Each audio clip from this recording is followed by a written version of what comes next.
ବର୍ତ୍ତମାନ ଆଳୁ କିଲୋ 50 ଟଙ୍କାରେ ବିକ୍ରି କରାଯାଉଛି, କିନ୍ତୁ ସରକାରୀ ସ୍ତରରେ କୁହାଯାଉଛି 35 ଟଙ୍କା ମିଳୁଛି, 30 ଟଙ୍କା ମିଳୁଛି, ମାନେ ବିଭିନ୍ନ ଜାଗାରେ ବିଭିନ୍ନ ମତ। କିନ୍ତୁ ଯୋଉମାନେ ଖାଉଟି ସେମାନେ କେତେ ଟଙ୍କା କିଣୁଛନ୍ତି? ସାର୍ ଆଳୁ ଆପଣ କେତେ ଟଙ୍କା କିଣୁଛନ୍ତି? 50 ଟଙ୍କା।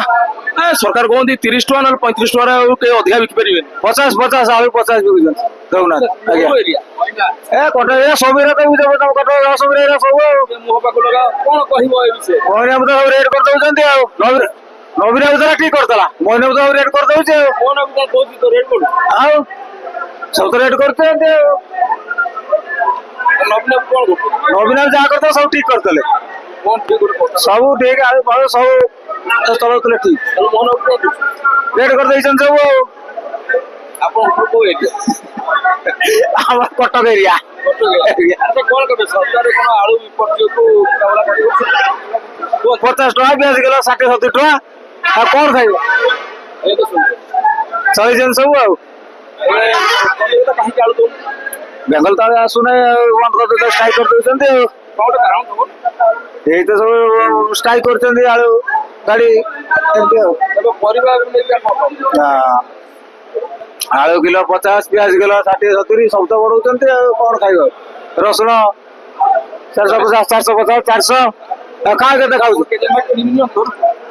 ଆଳୁ 4 କିଲୋ 5 କିଲୋ ବଡ କମି ଆଗରୁ ଯେମିତି ଘରେ ଖାଉଥିଲେ ପରିବା ଆଉ କମିଯିବ। ନବୀନ ବାବୁ ଆଗରୁ ତ ଠିକ ଥିଲେ, ଆଉ ମହିନା ତ ସବୁ କରୁଛନ୍ତି ଆଉ କରିବା ଆଉ କଣ? ଆପଣ ବା ହଟେଇ ଦେଇଛନ୍ତି ଡବଲ ଜିନିଷ କଣ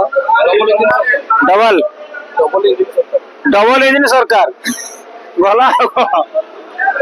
କହିବେ ଆଳୁ ରେଟ୍ ନବୀନ ବାବୁ ଆମର ଥିଲେ ଠିକ ଥିଲେ, ଆଉ ଆମେ ଆଉ କଣ କହିବୁ? ନବୀନ ବାବୁ ଜଗତ ଆମେ ବହୁତ ହଇରାଣ ହଉଛୁ ଆଉ ଆଜ୍ଞା, ମନ ଦୁଃଖ ବହୁତ, କାନ୍ଦୁଛୁ ଆମେ ଆଉ କଣ କରିବୁ? ଆପଣ ମାନେ ହିଁ ତ ଭୋଟ ଦେଇଛନ୍ତି। ଆମେ ଦେଇନୁ, ଆମ ଜୀବନ କଟିଗଲା, ଆମେ ଦବୁନି। ନବୀନ ବାବୁ ଆମ ନବୀନ ମୋହନ ବାବୁ କଣ କଲେ ଆପଣ ଖୁସି? କଣ କଲେ? ଆମେ ତ ଡ୍ରାଇଭର, ଆମ ଡ୍ରାଇଭର ମାନଙ୍କ ପାଇଁ କିଛି ଗୋଟେ ସାହାଯ୍ୟ ସହମତି ହେଲାନି, ଆମେ କଣ କରିବୁ?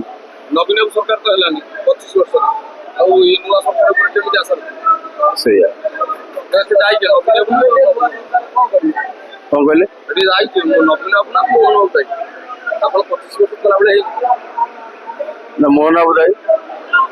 ବର୍ଷ ନବୀନ ସରକାର ଥିଲାବେଳେ ଆପଣଙ୍କର କିଛି ହେଇନି, ନା ତ ମୋହନ ବାବୁ ଦାୟୀ କାହିଁକି?